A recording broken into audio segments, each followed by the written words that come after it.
we've been wanting to work on the house, but it's been raining every single day with severe thunderstorm watches, tornado warnings, and it's supposed to rain all week this week. So we decided to go pick some stuff out of the garden because we had a break in the rain this morning. So I thought I better get up there and harvest what I can so it doesn't rot in all this rain. The corn got knocked down by one of the storms. So we've been harvesting some corn, and we really didn't think we were going to get as much corn as we have got, because last year our corn didn't do so great. But we've harvested half the corn, and this is what we have. This bin is full. Here's some tomatoes. We've got some carrots. I was just thinning them out, and they're pretty good sized carrots. So that's what I got from thinning them out. We've got some massive zucchinis, which will make some great zucchini bread. We've got some cucumbers in there.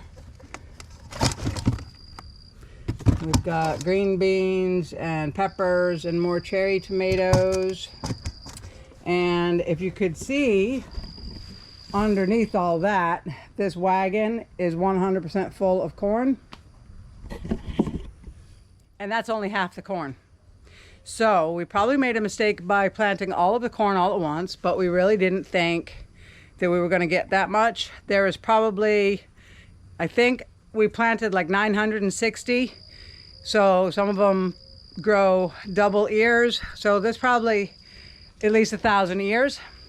And that means today we're going to spend the day shucking all of it, canning a lot of it, freezing some of it. 'Cause I don't know if I can can it all in one day, but yeah, we have a lot of food to take care of. So at least since we're not working on the house, we could be working on food and getting it stored up for the year. I'd rather be working on the house, but you need food in order to eat so that you have the energy to work on the house. So we're gonna work on this corn all day. Okay, so I was heading back up to the garden to finish harvesting corn, and I was walking by the walk-in cooler, and I wanted to show you guys the type of work I have cut out for me.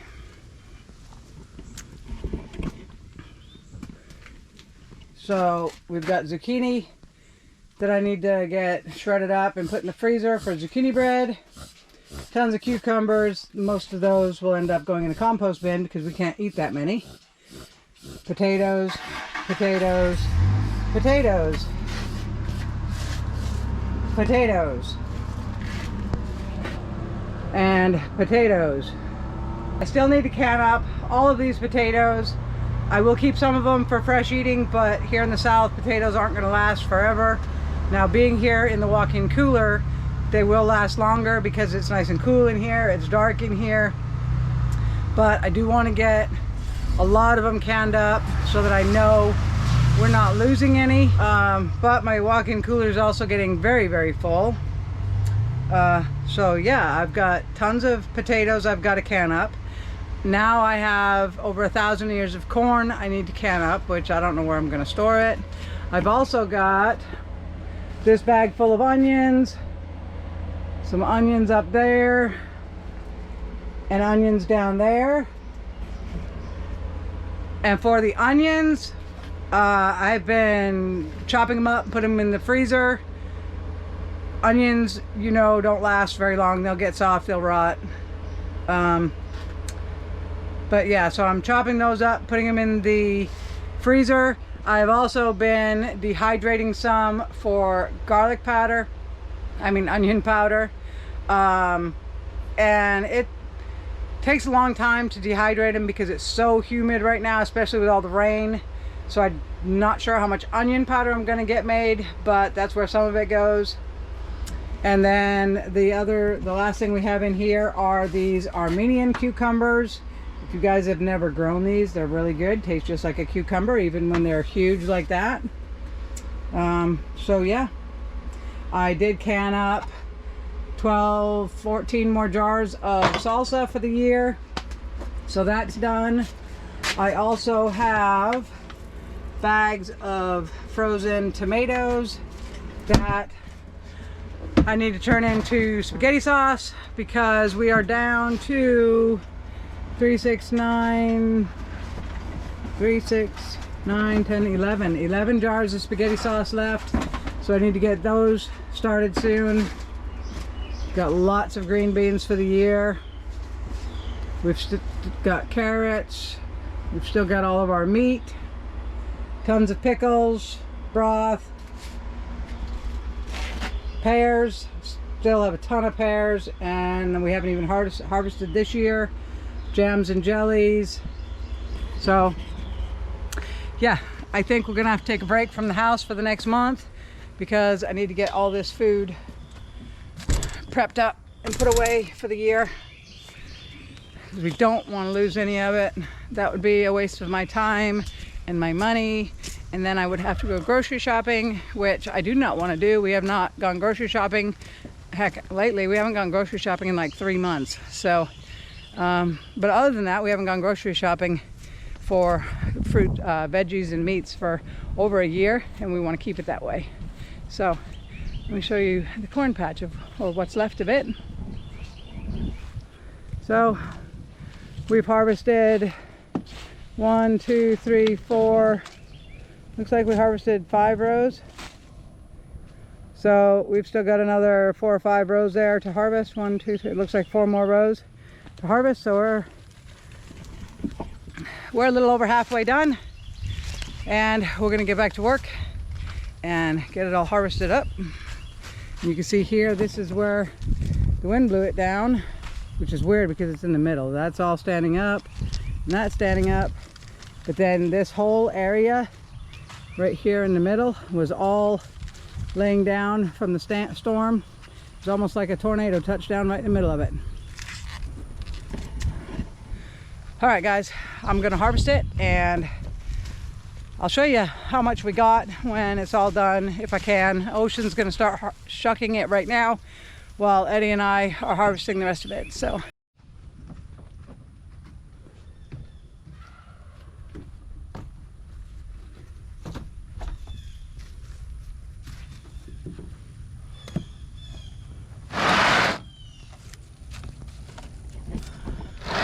okay, there's the rest of the corn.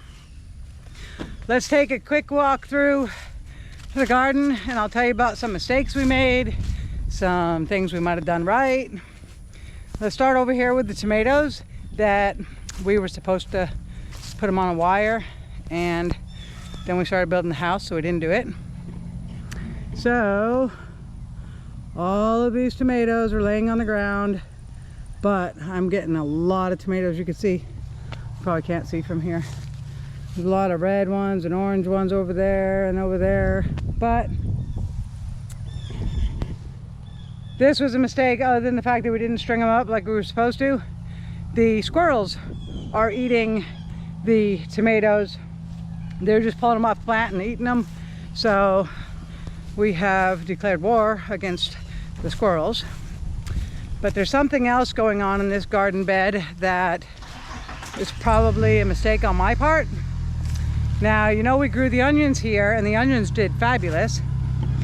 And we also planted the garlic here. And unfortunately, though, if I could find one here. Whoops, sorry, didn't mean to drop you. The garlic, I'll dig it up a little bit. The dark garlic is not bulbing up. So I don't know. All of the garlic is still on the ground. It's not bulbing up. I don't know if the ground was too compacted for it, but I'm just leaving it there and hoping one of these days I'll go through and maybe wipe some dirt around away from the bulbs, see if they'll bulb up. But you know, with everything else going on, I don't really have the time to micromanage things. Now, on the grapes, I had put the bug netting on here. I don't remember if I showed it or not, but we put the bug netting on here, which has kept the birds out, which, check it out. if I can, sorry guys, I only have two hands. One's on the camera, one's trying to show you things, but look at those grapes. They're purple, seedless, table grapes. They're not muscadines, which a lot of people, or most people, grow here in the South. And they are really good. Oh, so juicy. I would harvest that bunch right now, but some of them are still a little bit small, so I want to give it some time. But there's, I mean, not tons and tons. This is only the second year. This is only the first year that we've actually got grapes on them. But look at this plant.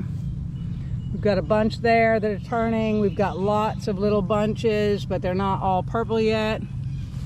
A lot of bunches down here. But this plant has this on a lot of the grapes. So I don't know what that is. But the wind keeps blowing my bug netting off, and I really want to keep the birds out of them. So, ooh, it is so muggy out. It's not hot and it's raining, but it's muggy. We had a storm come through 2 days ago that knocked our power out because it knocked a huge tree down at one of my neighbor's house across the road. It fell on the power lines, knocked all the power lines down. But one of my other neighbors, it knocked all the pears off of her pear tree. And not mine. My pear trees are loaded. Look at this. It's gonna break the branch. It's so loaded. That branch is coming up here and coming right down like this. It's so full. A lot of the branches are bent over from the weight of the fruit. And yeah, I know I should go through and pick a bunch off so that it doesn't break the branches, but you know what? These trees were here before I bought the place, and they were taking care of themselves. I'm not gonna mess with it. Whew. Okay, one more thing to show you, or maybe two things. This is our squash. I don't know where all the leaves went. They seem to have vanished, but we've got butternut squash, we've got spaghetti squash. They are looking like they're almost ready. They're definitely the right color, but I don't think they're ready quite yet. We've got a watermelon. This was a volunteer watermelon from last year. All of the watermelons in this bed are volunteer from last year, so I think they're Georgia rattlesnakes. And check that out. I want to harvest this watermelon so badly. If you come down here, the curlicue is dead and gone.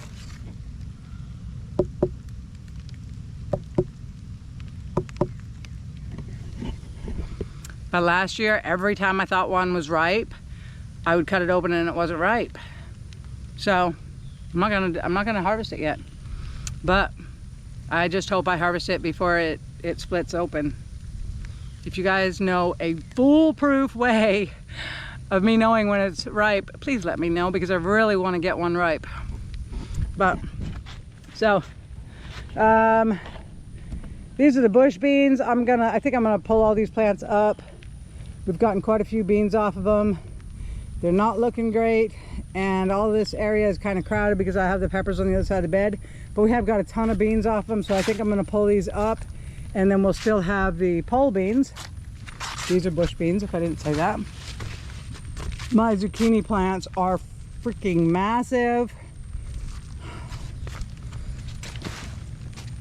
I was afraid I wasn't going to have enough zucchini. That's not a problem this year. And then I've got this beautiful tunnel here. These are, well, along with the weeds that are in there, not very many, but these are cantaloupe. And then our tunnel here, this is pole beans on the right and loofah on the left. We haven't started to put on any loofah yet. These were the last ones to go in the ground. Next trellis here is regular cucumbers, which have taken over the aisleway. So we'll just work our way through here. And then this one is the Armenian cucumbers. And check this baby out. Look at that. Oh, they gotta come back up far enough. That is huge. And there is a bunch of them. And they taste so good.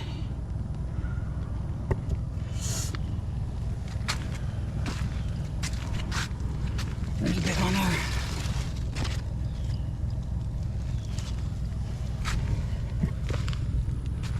And the other half of the garden is just all weeds because we never did finish weeding it. But I need to get to work on shucking corn. So I will see you guys later. Hey, look at that. Ocean's got a bunch of it shucked. And Osh, the back of the truck's full. We got that much more. Well, get to shucking. Okay, it's morning. We're on to round 2 of canning corn. So I've got 14 jars of nice whole kernel corn. So I picked up another canner yesterday to make this go faster because my canner holds 7 quarts. So I picked up another canner to hold another 7 quarts so we can do 14 quarts at a time. Corn is one of the longer things for canning. It takes 85 minutes to pressure can corn for a quart. So actually for a pint also takes 85 minutes. So I don't know what it is about corn. Maybe it's the sugar content, but they take 85 minutes. So also the sugar content of your corn will determine how much it browns in the canning process. The more corn it has, or the more sugar that it has, the more that sugar caramelizes while it's canning, and that's why it comes out kind of a brownish tint. But there's nothing wrong with it. Still tastes fabulous. So we're on to round 2, and the first thing I need to do is wash it all up again and try to get some of the silks out. So this is the bucket I'm working on, and I just have a vegetable brush here, and I am trying to clean out all of the silks. So what I'm doing here is I'm just taking the corn, running it under the water, and scrubbing it with, this brush has a soft side and then a hard side. I'm using the soft side and just trying to scrub out as many of the silks as possible.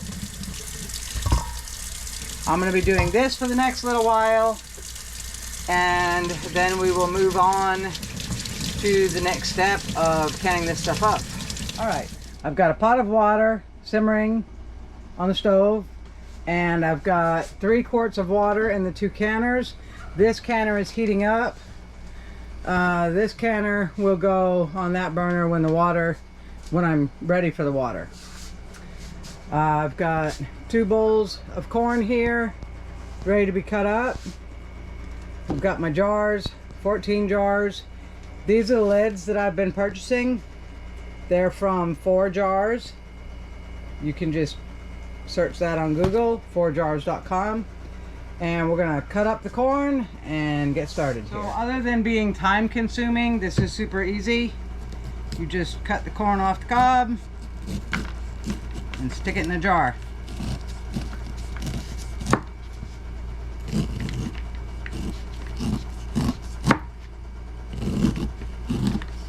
I thought they made something that did this for you a lot easier than a knife, but I don't know. For now I'm just going to throw the cobs into the sink because my bucket from yesterday needs to be emptied. So you just cut it off and then pour it into the jar. I'm going to fill the jars to right below the rim here. That's a 1-inch head space.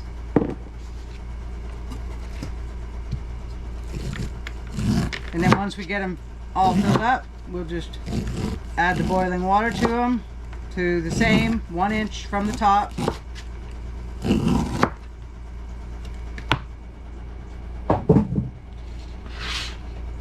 And it's that simple. Just very time consuming.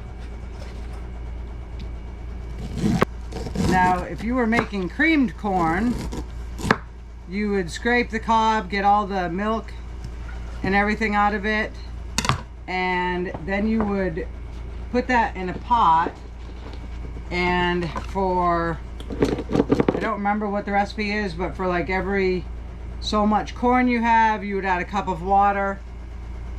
You would heat that all up together, and then you would can it that way, and you would get more jars doing it that way. And I had thought of doing some creamed corn, but for the recipe that I have in the Ball Blue Book of Canning, they only say you can can it in pint jars, and that would take up more shelf space, and we use a quart of corn for a meal, so I really didn't want to do pints, so I'm just going to do all of it this way. And you do not want to pack the corn down in the jar, so we need just a little bit more in there, and that'll fill it up.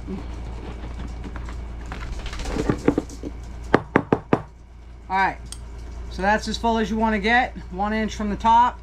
That one's done. All this sweet corn is attracting flies, so I'm going to go ahead and set a lid on it until I'm ready for the water. Got 7 jars filled up, so now we just take the jar, take the lid off, put the funnel back in it, and we're going to fill it back up, or we're going to fill it up with water, like I was saying, up to the bottom of the rings. That is a 1 inch headspace. So we're going to fill it up to there. Then we're going to take a butter knife and just poke down the sides, make sure there's no air bubbles, and then top it off with some more simmering to boiling water. Paper towel.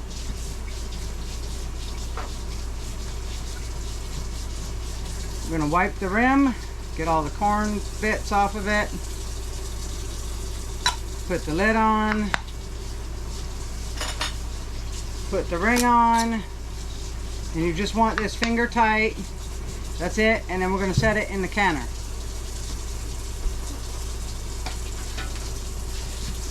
So we're going to do that for these 7 jars, and then we can get the first canner going while we fill up 7 more jars for the second canner. This canner, so I have a Presto. This is a Presto 23 quart pressure canner with the dial gauge. We're going to put the lid on, and we're going to let it get boiling hot now, and once it starts steaming, it'll start steaming out of here really good, a steady stream of steam. We will put the timer on for 10 minutes. Once that 10 minutes is up, we will put on the petcock, or the weight. We'll put that on there after that 10 minutes is up.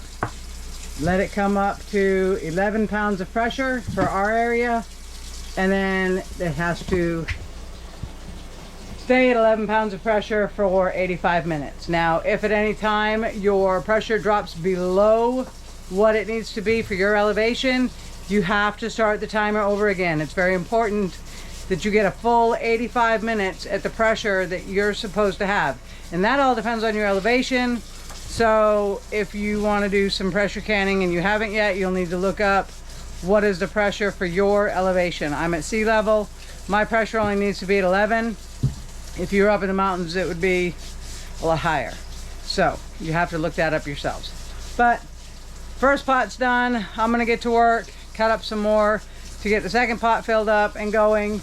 We're hoping we can get 4 canners full done today, so 2 different batches today. And then hopefully that'll leave 2 batches for tomorrow. We'll have to wait and see how much we use up. We are also putting some of the biggest and best ears in the freezer for corn on the cob because everybody loves corn on the cob. Okay, the timer has gone off. So now I've taken this off the heat because I needed the stove to boil some more water. But we're gonna let the pressure come all the way down. Don't get in a rush, let it come all the way down before you take this off. You don't want nothing exploding. So when this comes all the way down to 0, we'll take that off. We'll let it cool for 10 minutes. And then we will open it up. Once we open it, we'll let it sit for another 10 minutes. And then we can take the jars out. The pressure has reached 0. But this is still up, which means there's still pressure in it. So I'm not going to take that off until that goes down. Okay, that just fell down, so we're going to take the weight off. And I'm going to give it a few minutes and then take the top off. And then I'm going to get it back on the stove so I can put in some more. We got Eddie working here, cutting up some corn and filling jars. And I'm working, filling up jars.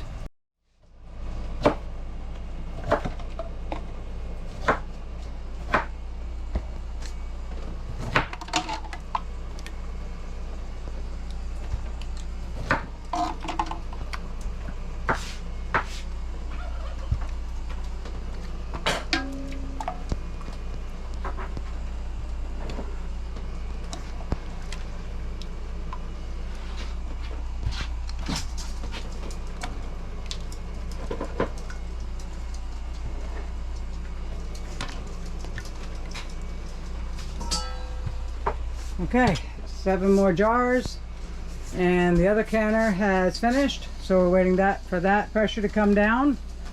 But my water is almost ready to go ahead and start filling all of these jars, and then we'll get those in the canner. Okay, we got the canning done. We have canned corn and some what do you call it? Corn cob syrup. Corn cob syrup.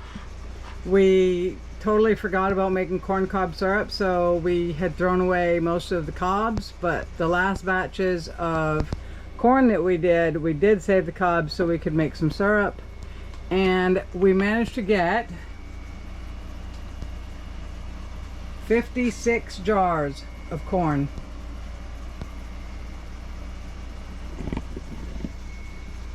So we've got 56 jars of corn for the year, plus 4 bags of corn on the cob that I put in the freezer for eating it that way. Eddie loves corn on the cob, so we did save some in the freezer. I didn't want to put too much in the freezer because it does take up a lot of space. So I've also still have some more corn cob syrup boiling away on the oven. And once that boils down and thickens up, I will get that canned up. That just goes in a boiling water canner for 10 minutes. So that's what we're working on today. We're now going to move all of these jars of corn into the walk-in cooler if I can find space. But I thank you guys for joining me on this corn journey, and I will see you next time.